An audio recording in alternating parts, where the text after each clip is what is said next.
இல்லை, பக்கத்திலேயே ஒருத்தி உட்கார்ந்து குத்திக்கிட்டே இருக்கிறா. சாப்பாடில் அவளால் கையை வச்சாலும் அந்த சாப்பாட்டை தூக்கி அவளால் வாயில் வச்சு என்ன செய்ய முடியல, சாப்பிட முடியல. அப்படிப்பட்டதான ஒரு கஷ்டத்தின் பாதையில் கடந்து போய்க்கிடுந்த அன்னாள் ஒரு நாள் நினச்சா, நான் தேவாலயத்துக்கு போகிற ஒரு நாள் வரும், அங்கே போய் நான் என்ன செய்வேன், என் தேவனுடைய சமூகத்தில் நான் அழுவேன் சொல்லிட்டு போய் அழுதா.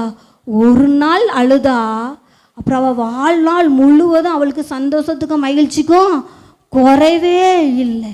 அந்த அவள் பெற்ற அவள் மனசுக்குள்ள அவளுக்குள்ளே திறக்க வேண்டியதை கர்த்தர் திறந்தார்.